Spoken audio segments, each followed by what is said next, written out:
안녕하십니까. 사회복지학개론 필기노트 특강 들어갑니다. 이번 시간에는 챕터 5 사회복지 정책 파트 들어가겠습니다.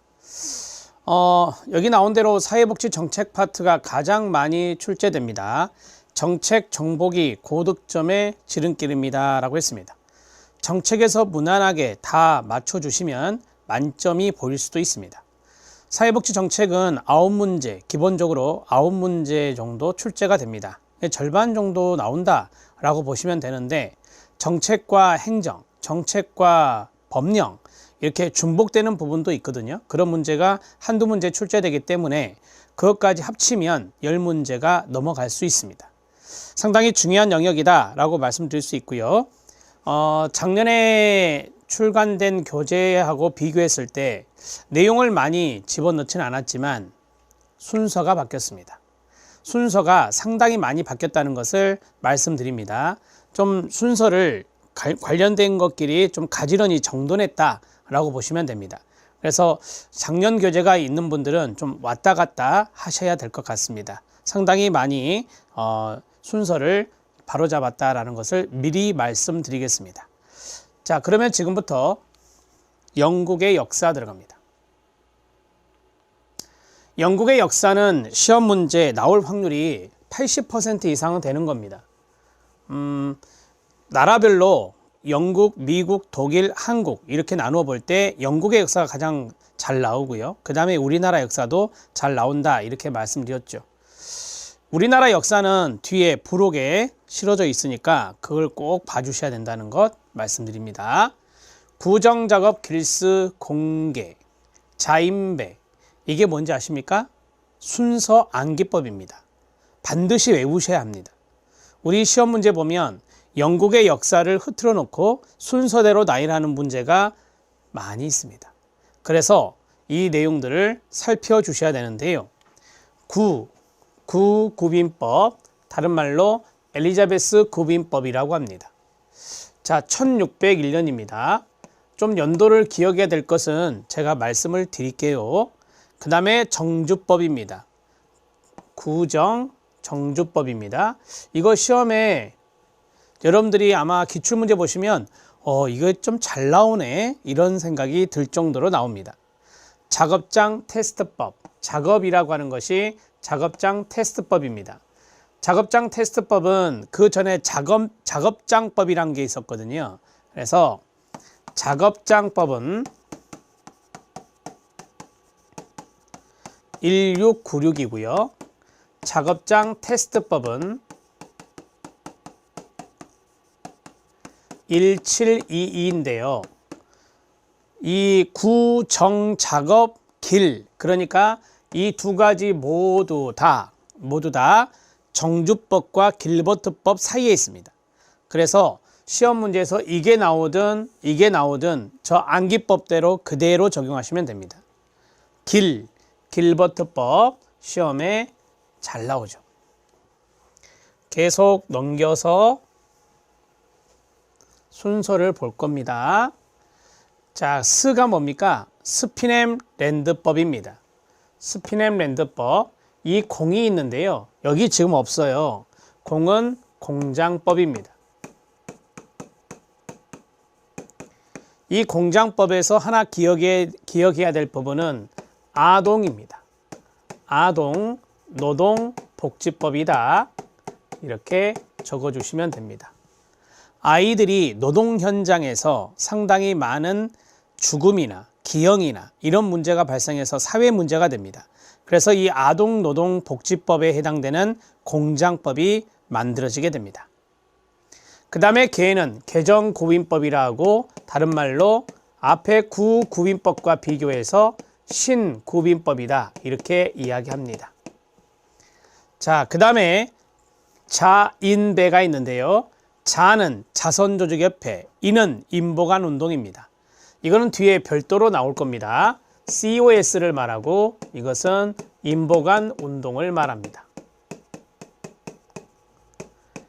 자, 그 다음에 배가 있습니다. 베브리지 리포트 1942년 20세기 중반입니다. 이런 것들도 써놓으셔야 됩니다. 행정고시에서 19세기로 나왔거든요. 베리지 보고서는 19세기가 아니라 20세기 중반에 해당되는 것이 되겠습니다. 자, 그러면 구정 작업 길스 공개 자인배에 대한 부분을 순서대로 좀 잡아 드렸거든요. 자, 이제 하나씩 각계 전투 들어갑니다. 앞으로 돌아와서 제가 이제 출제 비율이 높은 것은 별표를 좀 많이 칠 거예요. 1번 구빈법, 엘리자베스 구빈법은 별표 3개고요. 첫 번째는 공공부조의 효시입니다. 공공부조의 효시라는 것은 무슨 말이냐? 바로 국가, 교구, 지방정부의 책임입니다.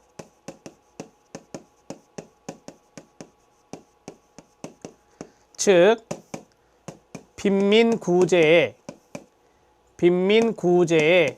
대한 책임을 국가, 교구, 지방정부의 책임으로 두었다라고 하는 것이 공공부조효시입니다.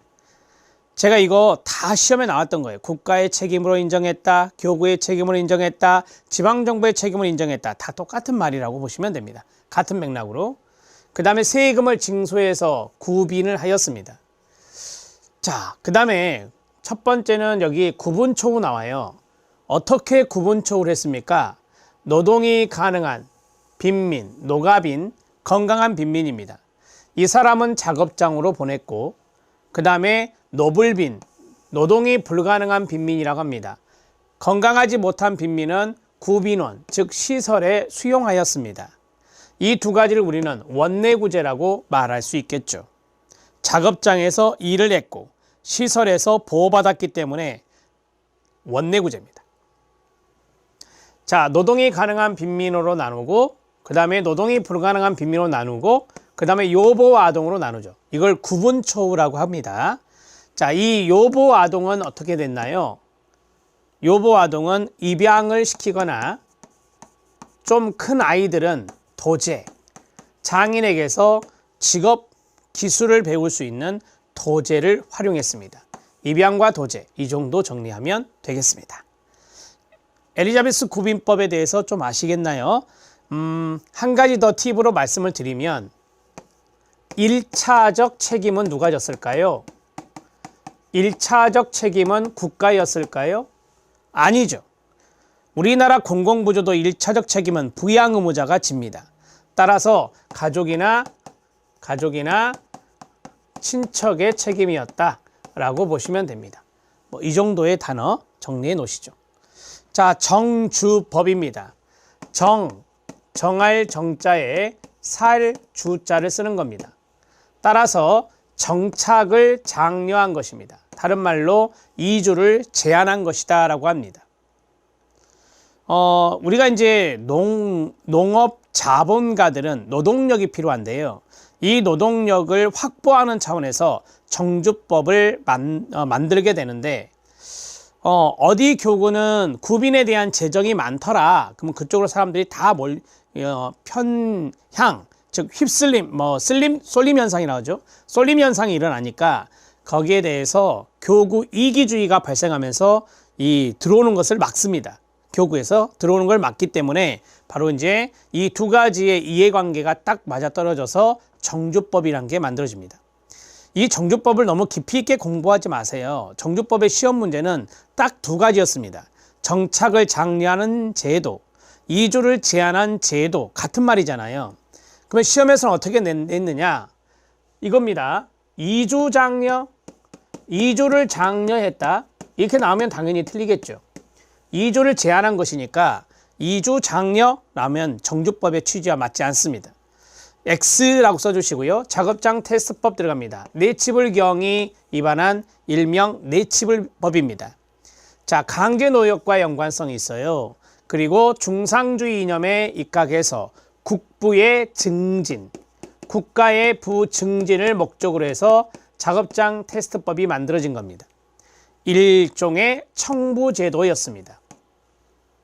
자, 저기 노동이 가능한 빈민이 있다. 근데 노동이 불가능한 빈민이라도 좀 하면 할 수 있을 것 같다.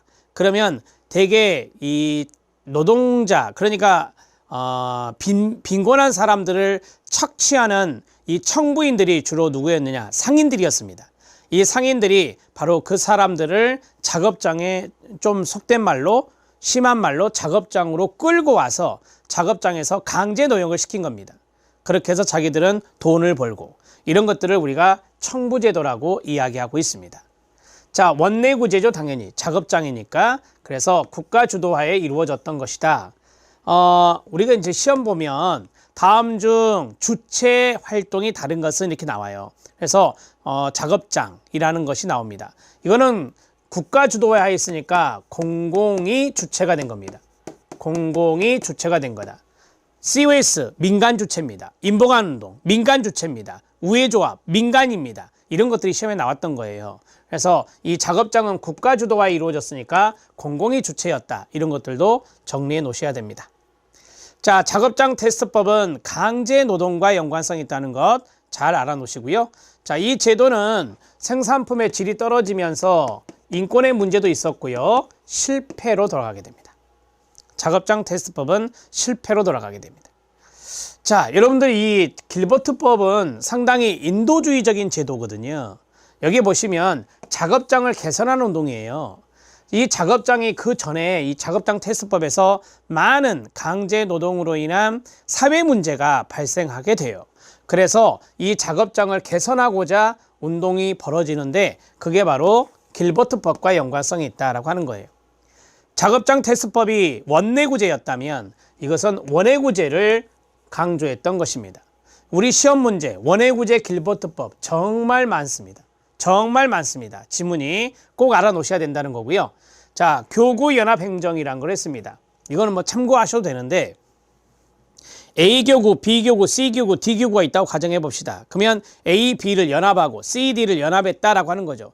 이건 행정적인 측면을 말하는 거예요. 행정적인 측면. 그래서 행정적인 측면에서 교구를 통합, 연합시켰다라고 정리하시면 되는 겁니다. 우리는 이 길버트법에서 원해구제와 작업장 개선운동 이 두 가지 정도는 알고 계셔야 합니다. 자, 길버트법까지 말씀을 드렸습니다. 우리는 지금 영국의 역사에 대해서 보고 있습니다. 자, 이제 5번째입니다. 이것도 정말 잘 나오는데요. 별표 3개 쳐도 됩니다. 앞에 있는 길버트법보다 더 잘 나옵니다. 단독으로 나온 적도 많고요. 자, 이 스피넴랜드법은 버크셔주에 있는 스피넴랜드입니다. 그 다음에 빵법, 버크셔 빵법, 버크셔 브레드 액트라고 하는데 왜 빵이란 단어가 들어가느냐? 이것 때문입니다. 자, 우리가 이제 그 스피넴랜드법은 지금 우리의 최저생활 보장의 기반이 된 거거든요. 최저생활의 기반이 된 게 스피넴랜드법이에요. 그래서 이 기준이 설정돼야 되는데 이 기준을 우리가 빈곤선이라고 말할 수 있어요. 퍼버티 라인이라고 하는 빈곤선이라고 할 수 있는데 그 빈곤선을 가족수와 빵값을 기준으로 한 거예요. 4인 가구 빵값 예를 들어 100만 원이다. 그러면 그게 빈곤선이 되는 거예요. 그래서 가족수당의 효시라고 이야기합니다. 왜요? 가족수에 비례해서 했기 때문에 가족수당의 효시라고 말하는 것입니다. 그래서 우리가 이것을 버크셔 브레드 액트다 이렇게 말하고요. 자, 시험에 잘 나오는 것이 바로 이 대목이거든요. 이 대목입니다.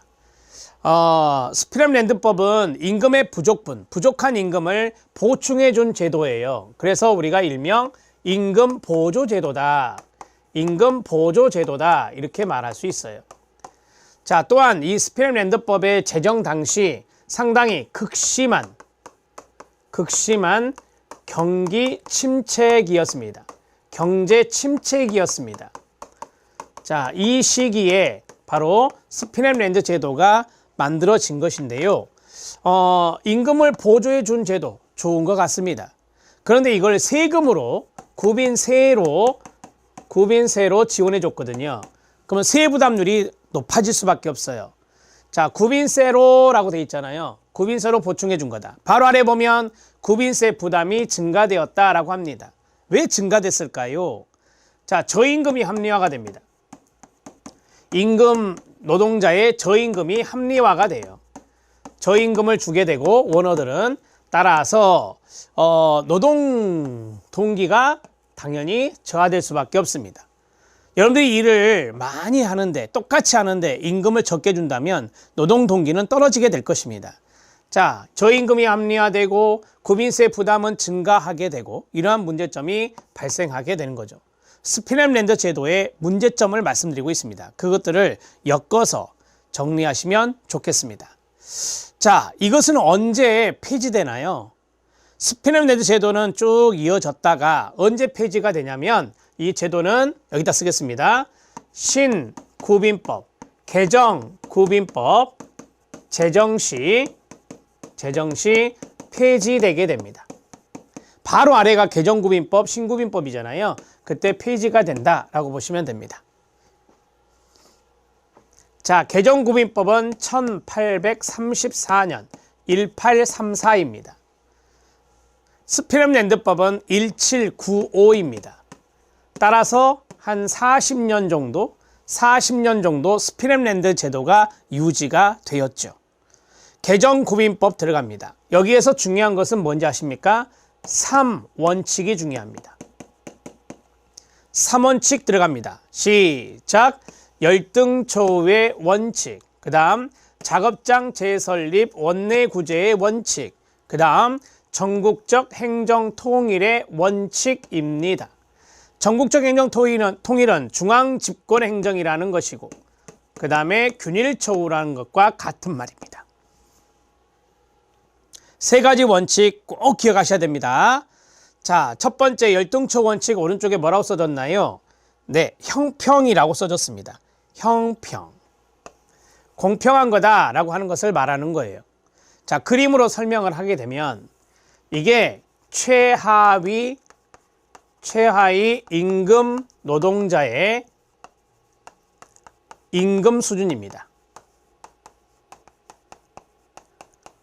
자, 여기가 0이라고 가정을 합시다. 0이라고 가정을 하고, 자, 이것을 이렇게 넘어서는 안 되는 게 있습니다.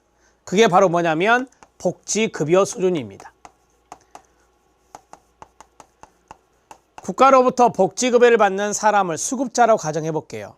이 수급자의 복지급여 수준이 최하위 임금 노동자의 임금 수준을 넘어서는 안 된다는 것입니다.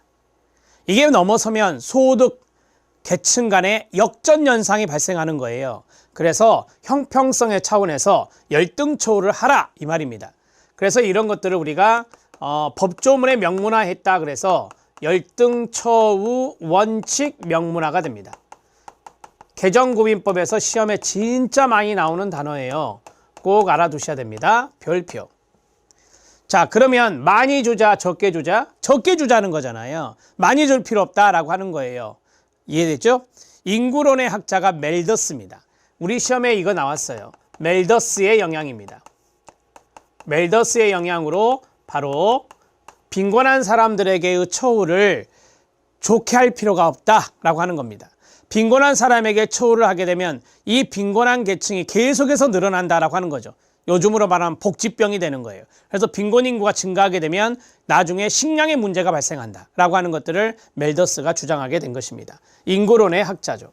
이 멜더스의 영향도 시험에 출제가 된 거니까 알아두실 필요가 있다는 것입니다. 딱 한 번 나왔습니다. 자, 그 다음에 작업장을 재설립하는 것입니다. 이거는 다시 원내구제로 왔다라고 하는 것이죠. 작업장에서 일할 수 있는 사람은 작업장을 재설립, 테스트를 해서 일을 하게 하는 건데요. 여기에서 우리가 놓치지 말 것은 뭐냐면 원외구제를 완전히 없앤 건 아닙니다. 원외구제를 제한적으로 실시했다는 겁니다. 원외구제 제한적 실시입니다. 자, 예를 들어서 한부모 가정, 우리나라 지금 말하면 한부모 가정이라든지 어르신들이라든지 독거르신이라든지 장애인분들이라든지 이런 분들은 원외구제를 해드려야 되잖아요. 그런 분들은 제한적으로 원외구제를 했다라고 보시면 됩니다. 그 다음에 전국적으로 행정을 통일해버렸다라고 하는 거예요.